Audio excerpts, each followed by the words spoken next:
ಎಲ್ಲರಿಗೂ ನಮಸ್ಕಾರ. ನನ್ನ ಇವತ್ತರ ವಿಚಾರ ಏನಿರುತ್ತೆ ಅಂದ್ರೆ, ಪತ್ನಿ ಗಂಡನ ಸ್ಯಾಲರಿ ಸ್ಲಿಪ್ ಹಾಗೆ ಸ್ಯಾಲರಿ ಡೀಟೇಲ್ಸ್ ನ ಪಡ್ಕೊಳ್ಬೋದಾ.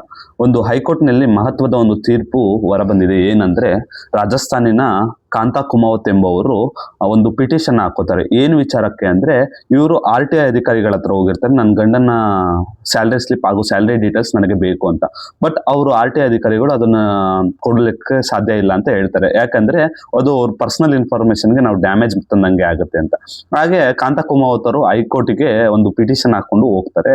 ಬಟ್ ಆ ಪಿಟಿಷನ್ ಅಲ್ಲಿ ಹೈಕೋರ್ಟ್ ವಜಾ ಮಾಡುತ್ತೆ. ಏನ್ ಕಾರಣಕ್ಕೆ ಅಂದ್ರೆ, ಯಾವುದೇ ರೀತಿ ಪರ್ಸನಲ್ ಇನ್ಫಾರ್ಮೇಶನ್ ನ RTI ಇದರಲ್ಲಿ ಕೊಡುವಂತಿಲ್ಲ.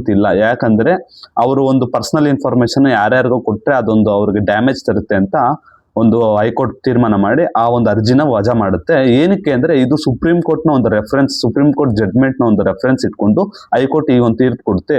ಸುಪ್ರೀಂ ಕೋರ್ಟ್ ಯಾವ್ದ್ರಲ್ಲಿ ಜಡ್ಜ್ಮೆಂಟ್ ಕೊಡುತ್ತೆ ಅಂದ್ರೆ, ಗಿರೀಶ್ ರಾಮಚಂದ್ರನ್ ದೇಶಪಾಂಡೆ 2013ರಲ್ಲಿ ಸೇಮ್ ಇದೇ ಕೇಸ್ ಆಗಿರುತ್ತೆ. ಈ ಒಂದು ಕೇಸ್ಗೆ ಸುಪ್ರೀಂ ಕೋರ್ಟ್ ಒಂದು ಮಹತ್ವದ ಜಡ್ಜ್ಮೆಂಟ್ ಇದೇ ತರ ಕೊಡುತ್ತೆ. ಸೊ ಈ ಒಂದು ಇದನ್ನು ಇಟ್ಕೊಂಡು ರೆಫರೆನ್ಸ್ ಇಟ್ಕೊಂಡು ಆ ಅರ್ಜಿಯನ್ನು ವಜಾ ಮಾಡುತ್ತೆ. ಹಲವಾರು ಮುಂದಿನ ವಿಡಿಯೋಗಳಲ್ಲಿ ಬರ್ತೀನಿ ಅಂತ ಹೇಳ್ತಾ, ಜೈ ಹಿಂದ್, ಜೈ ಕರ್ನಾಟಕ, ಮತ್ತೆ ಥ್ಯಾಂಕ್ ಯು.